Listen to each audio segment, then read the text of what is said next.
just because you change your name does not change your intention.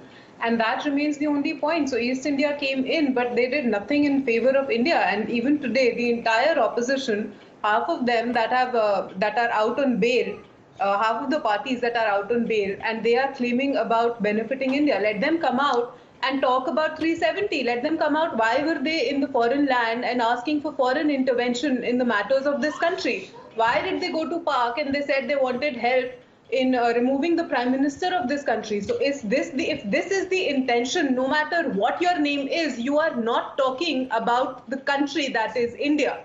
So you can be INDIA, but you're definitely not India, and you're definitely not the idea of India, and that remains the entire point. So just because you have the country's name, it does not mean that you are looking at the benefit of the country. Okay. Okay, Brijesh Kalappa would like to respond to that. Just because you have the name INDIA, that does not mean that you're looking at the benefit of the country. And in fact, Neeti Jain pointing out to how there are several opposition leaders who have cases against them. Please respond to her. Now, first, as you know, all these cases are foisted. And on the last time I was on your show, also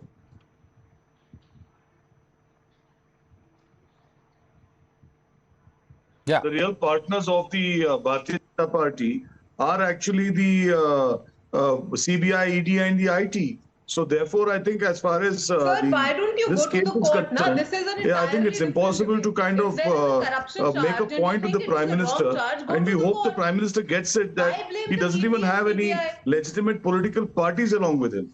This is the sad part, that the 38 parties Prime Minister is quoting are, many of them don't even have a single MLA or MP. Many of them are unrecognized political parties. So really, what is he doing with those 38 political parties? One. Two is that he must understand and appreciate that the combined vote share of India is far more than the BJP or its allies.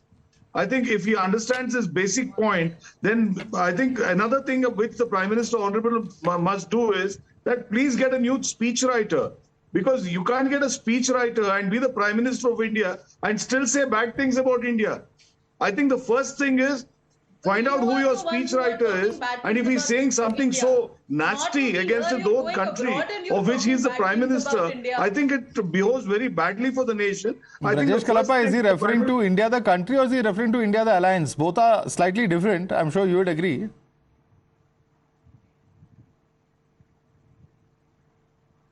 No, insofar as the people of India are concerned, they will certainly be concerned about the fact that the Prime Minister is sitting and saying very bad things about the people, about India, and naturally about the people of India. I think the first thing is get a new speechwriter. Very simple, because the speechwriter has been tried and tested for 9 years. He may have been good in the past, but I think he has made a hopeless error this time. Okay. I think this is going to cause the Prime Minister... Neeti Jain shaking her head. Neeti Jain shaking her head. I think she wants to respond to. Yes, Neeti Jain. First of all, every time these people come up with the rhetoric on ED and CBI, sir, if the cases are false, why don't you just go and approach the courts and get acquitted on those matters? You're not saying that the cases are false. You're questioning the ED and CBI because they're acting upon those cases. So that you're still into that corruption. You just have a problem that the government is letting these agencies work independently, and they're acting out of their own accord. So you cannot come out and blame them. And secondly, you're talking about the MPs and the MLAs. Sir, the collective range of the MPs in your alliance is 128 seats sitting today. So if you're saying you have all the big parties and you still have 128 MPs collectively, I don't know what you're even talking about. And are you saying the small parties don't matter? They don't have the kind of pull or the voting that happens on the ground levels? That just says you are away from the ground level that you're talking about. But let's come back to the topic of discussion. I'm not getting into which parties are there, but I agree. You are of course answering points that have been made by Brijesh, but Neeti Jain, the problem that the opposition says is that the government's own schemes, whether it's Startup India, Digital India, Make in India, all of them have India in it. So there's no problem with the word India when the government uses it. Even the constitution mentions the word India. But why should now offense be taken to use of something which is a very common name?